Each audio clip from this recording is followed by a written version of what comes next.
Y voy a iniciar hoy con la lectura del pasaje que tenemos para hoy. Vamos a leer desde el versículo 13 del capítulo 1 de Colosenses. 1:13 dice: porque Él nos libró del dominio de las tinieblas y nos trasladó al reino de su Hijo amado, en quien tenemos redención, el perdón de los pecados. Él es la imagen del Dios invisible, el primogénito de toda creación, porque en Él fueron creadas todas las cosas, tanto en los cielos como en la tierra, visibles e invisibles, ya sean tronos o dominios o poderes o autoridades. Todo ha sido creado por medio de Él y para Él. Y Él es antes de todas las cosas, y en Él todas las cosas permanecen. Él es también la cabeza del cuerpo, que es la iglesia, y Él es el principio, el primogénito entre los muertos, a fin de que Él tenga en todo la primacía, porque agradó al Padre que en Él habitara toda la plenitud, y por medio de Él reconciliar todas las cosas consigo, habiendo hecho la paz por medio de la sangre de su cruz.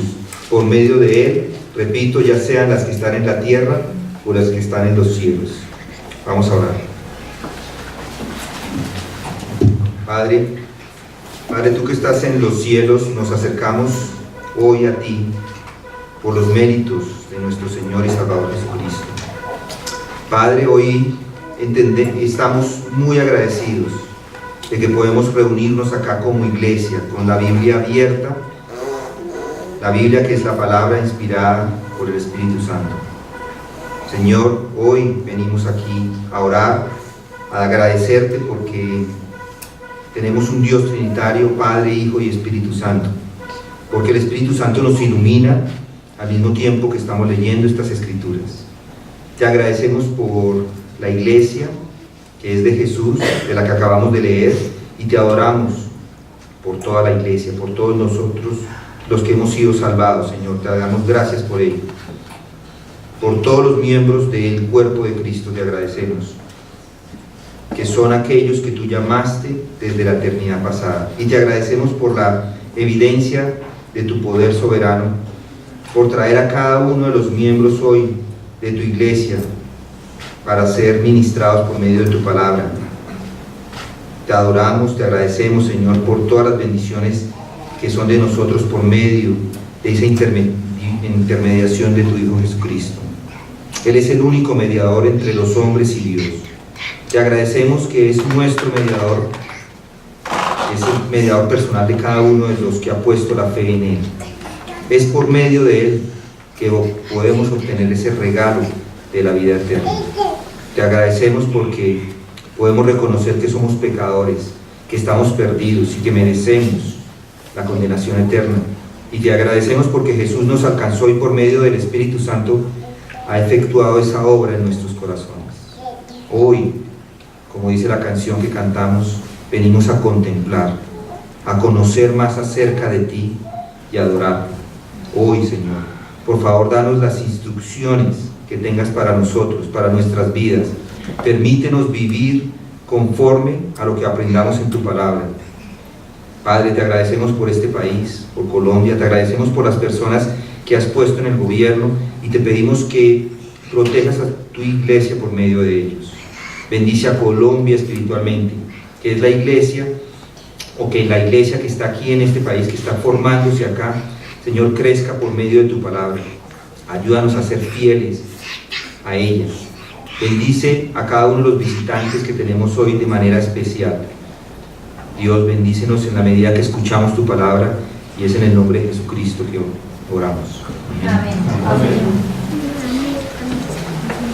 Hay un pasaje, no sé si lo recuerden, pero probablemente muchos de ustedes han escuchado de ese pasaje, en el que está Jesucristo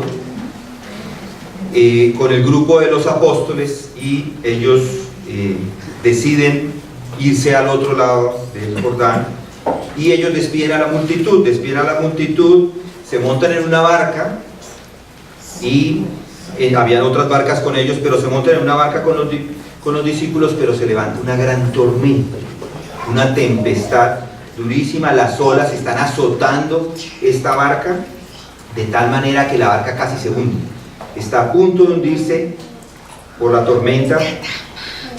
Jesucristo está en la popa, de esta barca, durmiendo sobre un cabezal. Entonces lo despiertan los discípulos y le dijeron: Maestro, ¿no te importa que perezcamos?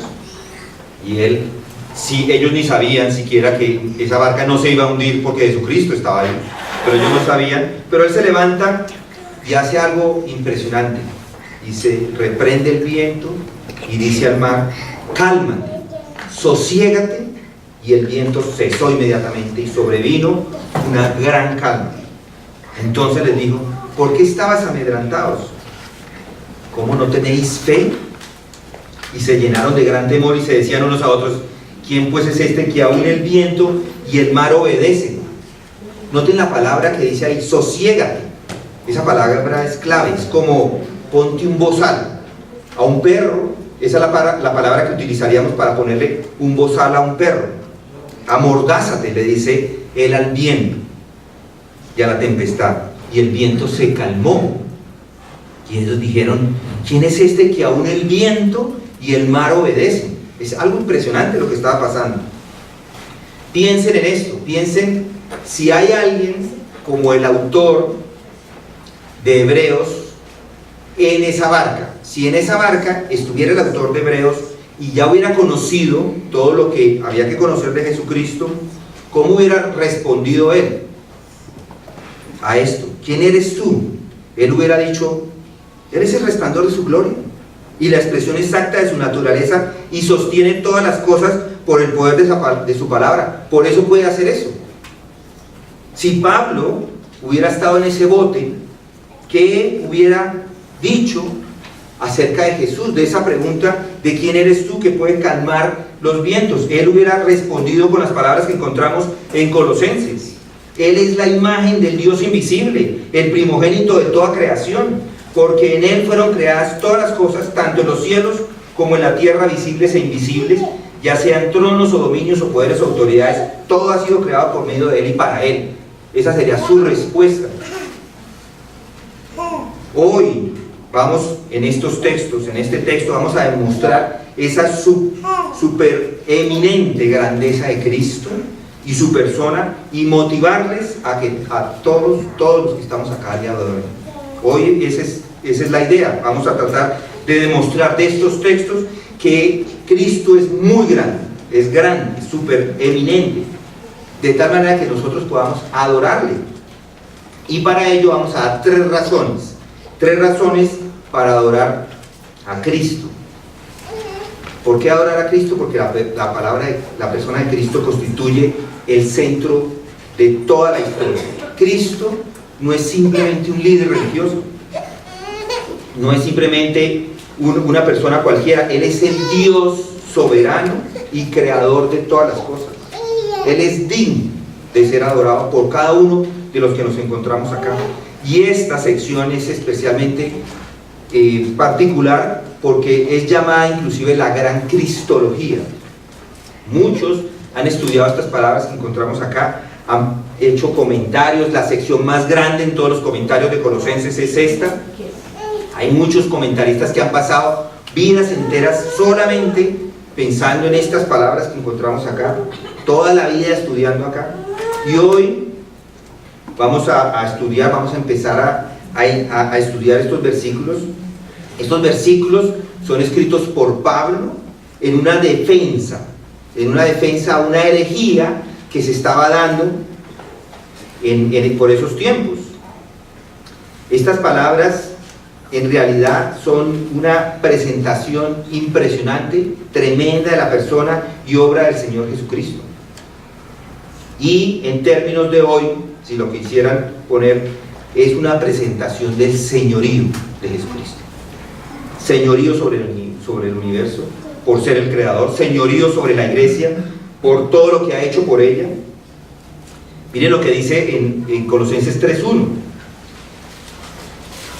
perdón. 3.11. Si miran al final del 3.11, Cristo es todo y en todos.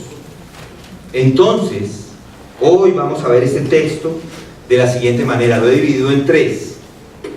Cristo debe ser adorado por quien es Él. Versículo 15 de Colosenses 1:15. Cristo debe ser adorado por quien es Él. Cristo debe ser adorado por su relación con la creación, versículos 16 y 17. Y Cristo debe ser adorado por su relación con la iglesia, versículos 18 y 19. Toda esta sección, la sección de esta porción de la escritura, suena como una canción, es como un himno.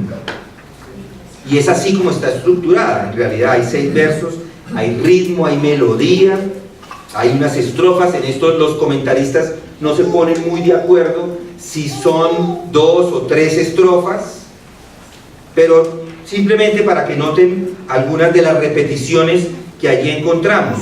Miren el versículo 15, Él es. Miren el versículo 17, Él es, otra vez antes. El 18, Él es. En la mitad del 18 otra vez Él es. Encontramos algunas palabras diferentes como primogénito en el 15 y primogénito en el 18. Además vemos otras repeticiones, porque en Él, miren el 16, porque en Él, por medio de Él y para Él, en el 16 al final. Luego en el 19 o en el 20, y por medio de Él. Si notan, hay varias repeticiones, hay varias palabras que están puestas como en un himno, y podríamos cantarlo porque es como si fuera una canción, casi. Pero vamos a ver la primera razón hoy. Vamos a ver la primera razón de por qué debemos adorar a Cristo. Y la primera razón es que Cristo debe ser adorado por quien es Él. Versículo 15. Él es la imagen del Dios invisible, el primogénito de toda la creación. Cristo es la representación, es la manifestación visible del Dios invisible. ¿Qué quiere decir esto? La imagen del Dios invisible de pronto podría crear en la mente algo diferente a lo que Pablo quiere decir en estas palabras. Lo que quiere decir con esto Pablo es que el Señor es único en su parecido a Dios. No es algo que se ve, sino que se parece, porque Dios es espíritu y no se ve. Cristo es, si pudiéramos ponerlo así, es la más grande y la más maravillosa de todas las teofonías, es decir, la representación o la manifestación de Dios en esta tierra. Eso quiere decir que es teofonía, es la más grande y la más maravillosa. Esa palabra imagen sugiere, la palabra imagen del 15 es la imagen, sugiere que posee atributos divinos. Imagen, icon, es la palabra en el original, es la imagen del Dios invisible. Cristo es la perfecta representación del Dios invisible. Segunda de Corintios 4:4 dice: en los cuales el Dios de este mundo ha cegado el entendimiento de los incrédulos, para que no vean el resplandor del evangelio de la gloria de Cristo, que es la imagen de Dios. Cristo es esa representación expresa del Dios. ¿Por qué? ¿Por qué es esa? Porque Él mismo es Dios. Miren, pongan ahí una marca y miren lo que dice Juan 1:18. Juan 1:18.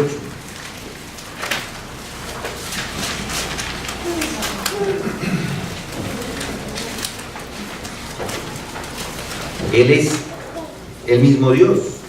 Nadie ha visto jamás a Dios. El unigénito Dios que está en el seno del Padre, Él le ha dado a conocer. Es por medio del unigénito que podemos conocer a Dios. Quien ha visto a Jesús ha visto a Dios. Juan 14:9. Tanto tiempo he estado, ¿se recuerdan?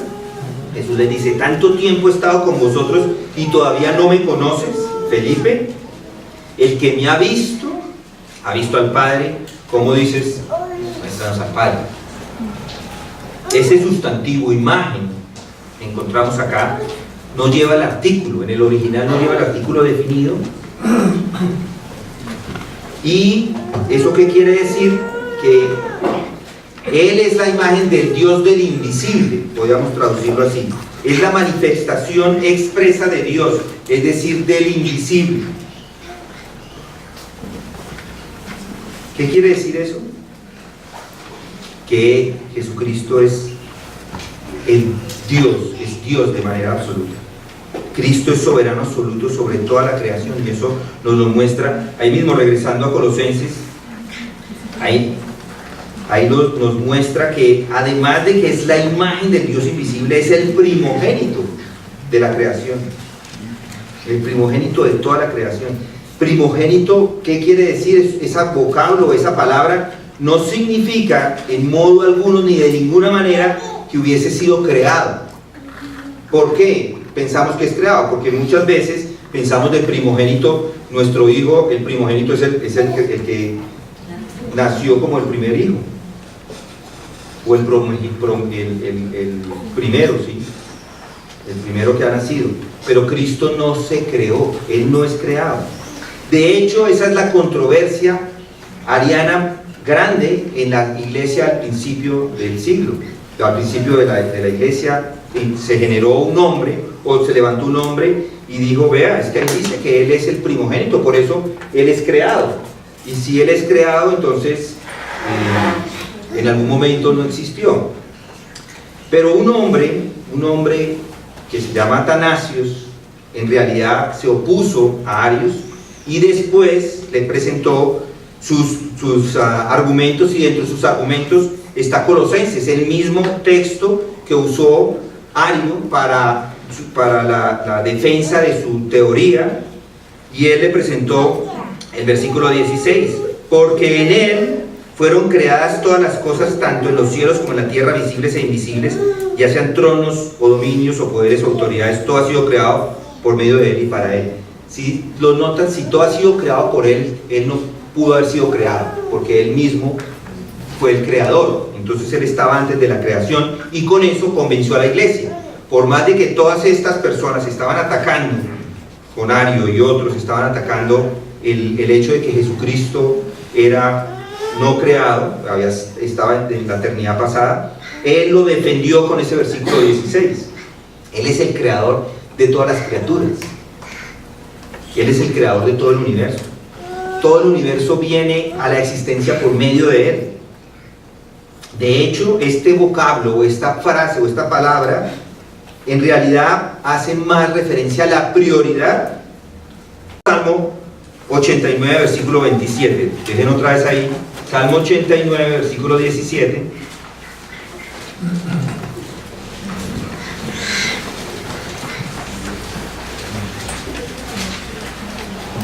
Versículo 27. Yo también, dice ahí, yo también lo haré mi primogénito, el más excelso de los reyes de la tierra. Él aquí no está hablando de su hijo, está hablando de David. Él lo haré mi primogénito. Él va a estar por encima, en rango por encima de todas las personas. Si de hecho, si él hubiera querido, Pablo, regresando a Colosenses, si Pablo hubiera querido utilizar una palabra que era creado, que había sido creado, él podría haber utilizado otra palabra. De hecho, protoptisis, ustedes me entienden, nunca es una palabra usada para hacer referencia al Señor Jesucristo. Y protoptisis quiere decir que es creado. Aquí es primogénito. No quiere decir que ha sido creado, que primero fue creado, porque esa palabra la hubiera podido utilizar Pablo si hubiera querido, pero es creado, o ese primogénito hace referencia a que es soberano sobre todas las cosas, antecede a todo lo creado. Él es eterno. Él estaba antes de la creación, antes de que la creación de este mundo tuviera comienzo, y Él es superior a esa creación, pero en rango. Cristo es el soberano, regidor y sustentador de toda la creación. ¿Recuerdan Juan 1:17? Porque la ley fue dada por medio de Moisés. La gracia y la verdad fueron hechas realidad por medio de Jesucristo. Todas las cosas fueron hechas por medio de Él, y sin Él nada de lo que ha sido hecho fue hecho. Juan 1:3. Vamos a leer Hebreos 1:1. Vengan conmigo a Hebreos.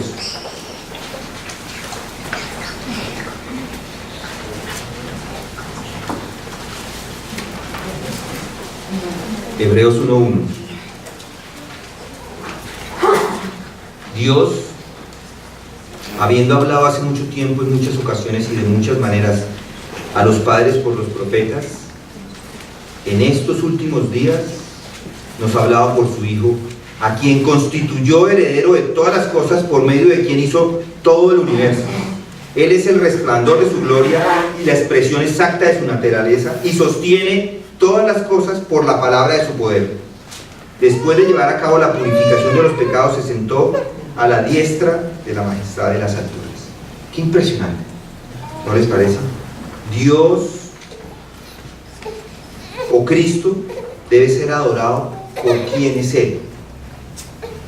Mi pregunta es, ¿cómo responde usted?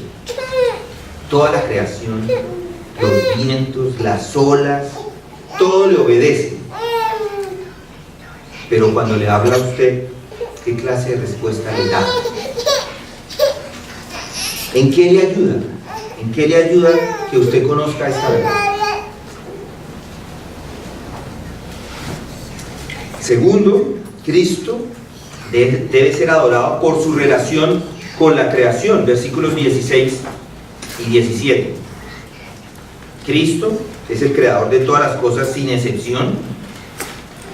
Cristo creó todo. Miren lo que dice ahí en el versículo 16: porque en Él fueron creadas todas las cosas. No hay nada que le haya quedado faltando, tanto en los cielos como en la tierra, visibles e invisibles, ya sean tronos, dominios o poderes o autoridades. Todo ha sido creado por medio de Él y para Él. Todo. No hay nada que no esté o que esté fuera de sus manos. Miren ese por qué, en el 16, ¿por qué? Es una conjunción que indica causa, y lo que está diciendo acá es que Él es la imagen, Él es el Dios, el primogénito, porque Él es creador. Esto está explicando un poco esa afirmación anterior. Es decir, ese versículo 16 contesta o explica por qué Cristo es la imagen del Dios invisible, porque es el creador, es el primogénito de toda la creación. En Él fueron creadas todas las cosas, y por medio de Él todo fue creado por medio de Él y para Él. En Él fueron creadas todas las cosas. La expresión esa que encontramos ahí, en Él, está en un caso, en algo gramatical especial que sugiere que Él mismo, Cristo, es el arquitecto divino que diseñó o estuvo en el diseño de toda la creación. Que fueron creadas, esa palabra creadas es una palabra en griego, es aoristo indicativo en voz pasiva, pero lo que quiere decir con eso es que es un acto histórico, algo que sucede y que en Él fueron creadas, es decir, que Él mismo, o que en Él fueron creadas, quiere decir que Dios, si es pasivo, otra persona está haciendo la acción, y que es el mismo el que Él mismo está haciendo esa acción en este momento.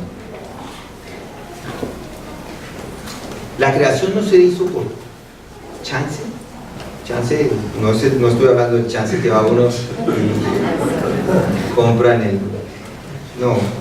No se hizo por chance, no es por pura probabilidad que se dio la creación. La palabra chances a veces se utiliza para eso, no que sea mala completamente. En el mundo científico las cosas se miden por probabilidades y por eso se le llama chance, pero acá no quiere decir que se creó la creación de esa forma. Él creó todo. Miren lo que dice ahí: porque en Él fueron creadas todas las cosas, inclusive los ángeles, todo lo que se ve y todo lo que no se ve. Los ángeles fueron parte de la creación. Todo fue creado por Él. Si uno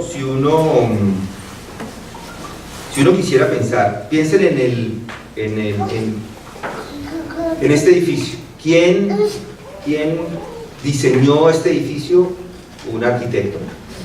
Y luego vino un constructor y lo hizo. Así fue, un arquitecto lo diseña, lo pone en su mente y él lo construye. Jesucristo es el constructor del universo y también es el que estaba antes de la creación, pensando como arquitecto y llevando los planos a la ejecución. Primera de Juan nos dice que toda la creación se hizo o está diseñada para glorificar a Cristo, que es el que puso todas las cosas como las vemos hoy en día. Entonces, cuando vemos a científicos, piensen en los científicos que están dialogando acerca de la creación, piensen en lo que está haciendo la NASA. Si ellos en realidad entendieran que toda la creación fue fue hecha por esa divina Trinidad para glorificación del Hijo, muchos problemas se resolverían. No estamos diciendo que la NASA o que los científicos están desechados, yo no estoy diciendo eso, pero si conocieran esa verdad, tendrían un mejor entendimiento y adorarían al Padre de verdad. Los científicos todo el tiempo tatarean en las cosas que ven por medio del método científico, pero hay uno que lo conoce todo. Es a veces hasta gracioso ver a los científicos coger esos telescopios gigantescos, hablar del universo, decir cómo llegó a la existencia, que fue la partícula tal, que la otra partícula, o cómo el universo fue creado, cuando está aquí descrito quién fue el que creó. De hecho, no es que esté mal estudiar el universo, yo no estoy diciendo mal, yo no hablo en contra de la ciencia. Uno puede usar la ciencia, de hecho el libro de Génesis inclusive nos anima a que estudiemos. Es un llamado del hombre a que estudiemos la creación. Pero la idea es que hay una cosmovisión, hay un entendimiento incorrecto en la mente de las personas que debe ser transformada. Y ese entendimiento es que el universo fue creado por la Trinidad. Además de ser creado, es sustentado por el mismo Jesucristo. Él es, dice el 17, y Él es antes de todas las cosas, y en Él todas las cosas permanecen. Él está antes de todo, Él es el sustentador de todo. Cristo antecede a la creación y nos muestra que Él es antes de todo. Además, el hecho de que, y Él es antes de todas las cosas, ese pronombre personal, Él es enfático. Y podríamos decir estas palabras, Él y ninguno otro es antes de todas las cosas. Cristo antecede a todo lo creado en cuanto al tiempo, en cuanto a rango, en cuanto a todo. Todos los seres angelicales, cualquiera que ellos sean, cualquier rango que ellos tengan, fueron creados por Cristo. Y Cristo está antes de toda la creación. Todas las cosas en Él subsisten. Cristo, de manera providencial, sostiene toda la creación. Ese verbo sostiene, todas las cosas se sostienen o todas las cosas se mantienen o permanecen. Esa palabra tiene que ver con, está en tiempo perfecto y es voz activa. ¿Eso qué quiere decir? Que es una acción que ya fue completada, pero que los resultados todavía continúan. Es decir, es algo que todavía se está dando. Él no solamente completó la creación, sino que la mantiene. Y si quisiéramos pensar en algo como para poder entender, piensen en los elementos químicos, de la tabla de elementos químicos, que seguramente muchos tuvieron algunos problemas cuando estaban estudiando. Cuántos átomos, protones, electrones, cómo era cada cosa. Cada uno de esos elementos químicos se mantiene porque Jesucristo permite que se mantengan. Si yo quito un átomo o un elemento, un neutrón, cualquiera que lo quite el elemento pierde sus poderes. Piensen en el H2O. H2O es agua. Agua son 2 de hidrógeno y 1 de oxígeno. Quiten el oxígeno y ¿qué le queda? Sí, un gas. Se lo puede tomar. Algunos están diciendo ahora están vendiendo gas hidrógeno, lo están hidrogenando, le meten unas pastillas, pero entonces ya es otra cosa. Pero el agua es agua todo el tiempo y no deja de ser agua. Pero piensen si Jesucristo no sostuviera eso, ¿qué pasaría que ya no tuviéramos agua? Piensen en esos botes gigantescos cargando contenedores que pesan 220.000 toneladas. 220.000 toneladas hay dentro de esos botes. Que el agua se desaparezca, va a dar al piso, se destruye todo. ¿Por qué se mantiene en la madera, aquí como está? ¿Por qué se mantiene la silla donde ustedes están sentados? Porque los elementos no se cambian. Los elementos no cambian, porque si yo le quito unos átomos a eso, se destruye y ya está. Él tiene todo pegado, o permanece todo pegado por esa cohesión que Jesucristo nos da, o le da a la creación. Él mantiene todo con el poder de su palabra, lo dice la palabra. Jesucristo estaba antes de la creación, antes de Abraham, sosteniendo todo. Él decía, yo estaba antes de Abraham, sosteniendo todo con el poder de su palabra, sí, es una palabra. Pero todas las cosas existen, se sostienen y se mantienen unidas por Jesucristo. Quiere decir que si todo se mantiene unido y algún día se desune, es porque Él es el responsable. Quiere decir que en algún momento puede todo desintegrarse y Él es el responsable, porque todo se mantiene unido por su palabra, pero un día puede decir, hasta aquí llegó, y ese va a ser el fin de los tiempos. Mejor dicho, si Jesucristo no mantiene este universo como lo mantiene, todo volaría en pedazos. Sería total confusión, total caos. Y ese Jesucristo es el bebé que encontramos en Mateo 1. El mismo que sostiene los mares en la palma de su mano, el mismo que sostiene los cielos, el que pesa las montañas con pesas, el que pesa los montes en una balanza. Él es el mismo del que habla Pablo cuando dijo que determinaba no saber nada más que Cristo y el crucificado. Ese es el mismo Cristo. Jesús es el Dios vivo y Jesús es el Dios eterno. Ese es el que Jeremías y todos los profetas hablaron y profetizaron. Es el mismo que encontramos en el Nuevo Testamento. Es el mismo que se hizo carne y moró en medio de nosotros. Es el mismo que lloró.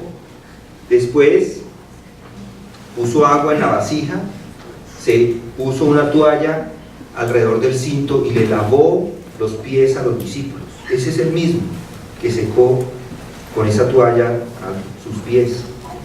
Es el mismo del que habla Juan en Apocalipsis cuando describe el trono en los cielos y de aquel que tiene la apariencia de un hombre.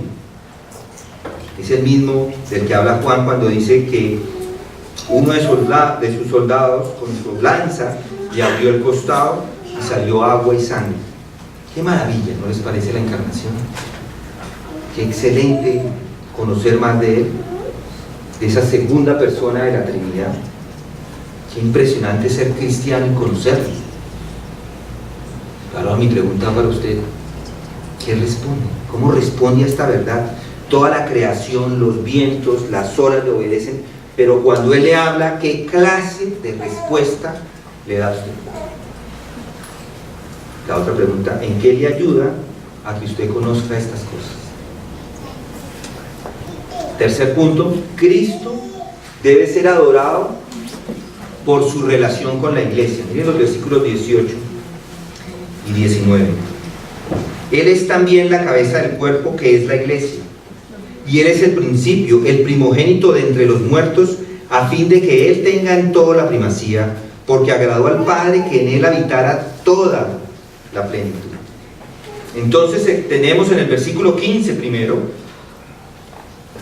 que Él, Cristo, es la manifestación exacta del Dios invisible. En los versículos 16 y 17 vemos que Jesucristo es el creador. Ahora, creador y además que mantiene todo, creó todo y tiene esa cohesión que mantiene el cosmos todavía como lo vemos. Por eso debe ser adorado. Ahora en el 18, en este versículo 18, aquí el apóstol Pablo nos está enseñando a esa relación que tiene Cristo con la nueva creación, que es su iglesia. Él es la cabeza, Él es el cuerpo de la iglesia. Él, otra vez, esa palabra Él es enfática. Él mismo es la cabeza del mismo, si pudiéramos ponerlo así, como cabeza del cuerpo. Cristo es quien da dirección. Cristo es quien da el sentido a la comunidad cristiana. Es decir, que si hay una comunidad cristiana que se llame cristiana, que no reconoce a Cristo como su cabeza, pierde todo sentido de orientación y estabilidad.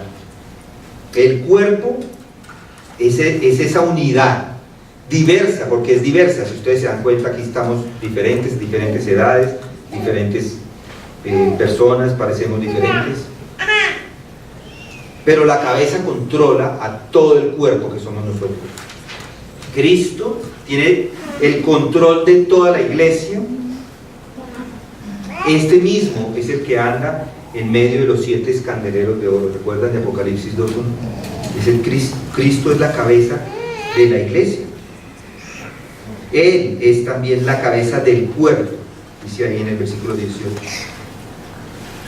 Esto nos está mostrando esa relación que existe ahora de Cristo con su iglesia. Él es el principio, el primogénito entre los muertos. Es preeminente sobre toda la iglesia. Él es el originador de la nueva creación. Tiene autoridad, por lo tanto, sobre la iglesia por ser su creador. Algunos dirían, bueno, esa no es una doctrina tan importante. Cuando hablamos de eclesiología decimos, bueno, la doctrina de la iglesia no es tan importante. Pero yo diría es muy importante. Porque el primero de la iglesia no está en Roma. El primero de la iglesia no está en la Avenida de las Américas con 30 o con... El primero de la iglesia no está en Los Ángeles. El primero de la iglesia no es una denominación. El primero de la iglesia se encuentra en los cielos y por tanto la responsabilidad de cada uno de nosotros es ir al primero de la iglesia. Él es el que está en control de toda la iglesia. Cristo es soberano sobre todo, sobre la resurrección. Miren lo que dice también ahí en la segunda parte del 18. Y Él es el principio, el primogénito entre los muertos, a fin de que Él tenga en todo la primacía. Primogénito entre los muertos. Otra vez, Cristo fue quien venció el poder de la muerte por medio de su propia muerte y de su gloriosa resurrección. Hechos 2, 14 y 15. Pero como primogénito entre los muertos, Cristo tiene potestad para dar vida a todo aquel que cree en Él. Cristo es el soberano sobre la salvación, por cuanto agradó al Padre que en Él habitase toda plenitud. Aunque, si vemos ahí en esas palabras, Padre, del 19, porque agradó al Padre, aunque vemos que ese Padre no está en el original, no aparece en el original, pero está bien que lo incluyan ahí los traductores. Está bien que ellos lo provean para tener un poco más de claridad. Esta frase no debe confundirse con esta frase que encontramos en el 2.9, porque dice, porque toda la plenitud de la deidad reside corporalmente en Él. Allí tiene que ver más con el hecho de que en Cristo, es decir, en su cuerpo, habita toda la plenitud de la deidad. Eso quiere decir que Él es Dios en el sentido más absoluto. Ahora, aquí el énfasis recae en el hecho de que Cristo posee toda potestad para salvar, debido a su obra redentora, que satisfizo todas las demandas de la santidad y de la justicia de Dios. Esa plenitud habita en Cristo como quien vive en su propia casa. Hoy los falsos maestros pretenden enseñar que la plenitud para salvar está en la sabiduría producto del hombre. Pero Pablo acá, sin embargo, afirma que el poder para salvar solo reside en Cristo. Nosotros podemos tener una relación directa con la cabeza, con el Padre que está en los cielos. Como cuerpo, como creyentes ahora, como iglesia, estamos bajo la supervisión de quien es la cabeza de la iglesia, que es Cristo. Cristo ha delegado, por misericordia, por su misericordia, ha delegado a los líderes de la iglesia de servir en la obra de la predicación del evangelio, de la edificación de la iglesia. Él delega parte de eso, y asimismo, como todos nos sometemos a Cristo, todos nos sometemos unos a otros, a la cabeza de la iglesia, pero el primero al que hay que someterse es a Cristo. Él es el único que tiene el cuerpo crucificado. Él es el único con cuerpo, de hecho, resucitado. ¿Cuántos más han resucitado y tienen cuerpo hoy? Nadie. Él es el único. Por eso es que encontramos esas palabras de que Él es preeminente en todo. Es la cabeza porque es el primer resucitado de entre los muertos, y porque redimió a la iglesia de tal manera que sea preeminente sobre todas las cosas.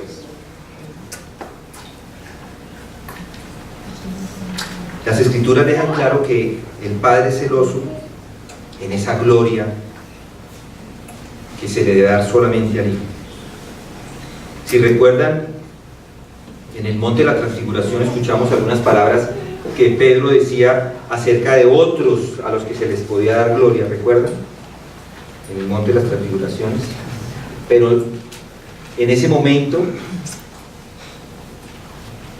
Dios le dice a Pedro: sosiégate, ponte un bozal, no hables, este es mi Hijo amado, escucharle, Él es supremo, preeminente, soberano, y debe estar en cada parte de sus vidas. Y miren el 19. ¿Por qué? Otra vez, ¿por qué? Él es preeminente en todas las cosas porque agradó al Padre, que en Él habitará toda la plenitud. Es agradable para el Padre. Vamos a ver un poco más de este versículo y los siguientes en la próxima semana. Pero sin duda no hay una persona más gloriosa que Cristo. Solo es Él digno de recibir la gloria, la honra de parte de nosotros. Jesucristo es Dios en todo el sentido de la palabra. Él sustenta el universo con la palabra de su poder. Él es la cabeza de la creación. Cristo es además soberano. Solo Él tiene autoridad para perdonar pecados y otorgar el don de la vida eterna. Él es, por tanto, digno de ser adorado por todo y cada uno de las personas en este universo, por todo lo que respira.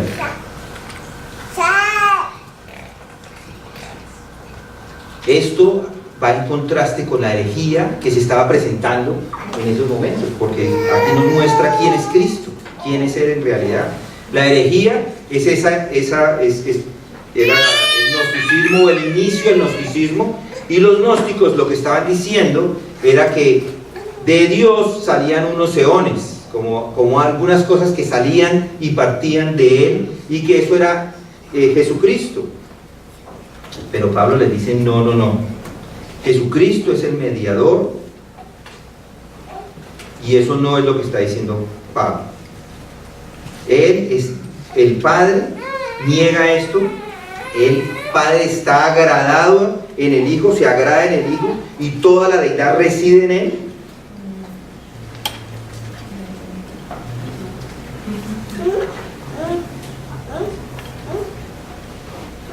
Si miramos toda la creación, piensen en esto, toda la creación también está bajo la condena, toda la creación. Además de Adán y Eva, que fueron y necesitan la salvación, pero toda la creación hoy en día está bajo la condena. Salen espinos en la creación, los podemos ver con nuestros ojos. De hecho, Job dice unas palabras: los cielos no están limpios a tu a tus ojos, y las estrellas no son puras, porque la creación en este momento gime también para que venga Jesucristo y redima todo. En Romanos 8,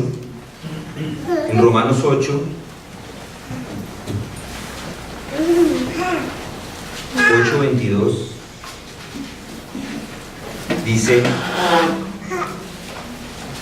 8:22, pues sabemos que la creación entera una gime y sufre dolores de parto hasta ahora.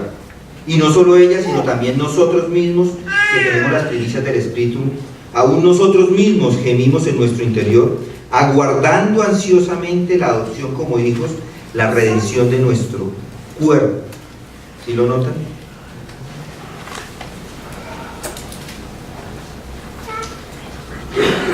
Hay un catecismo de Heidelberg. En su pregunta 59 son las preguntas que les he estado haciendo en este momento. ¿Cómo responde usted con lo que acaba de saber? Toda la creación, los vientos, las olas obedecen, pero cuando le habla a usted, ¿qué clase de respuesta usted le da? Es que, ¿en qué le ayuda que usted conozca estas cosas?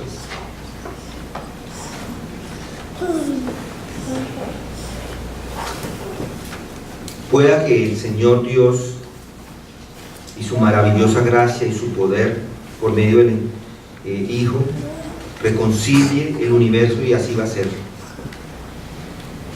de tal manera que toda rodilla se arrodille adorándole y reconociéndole a Él como Señor, sostenedor de todo lo que vemos y lo que no vemos. Yo le diría hoy a mis hermanos, aquellos que están aquí en este día, si nunca ha creído en el Señor Jesucristo,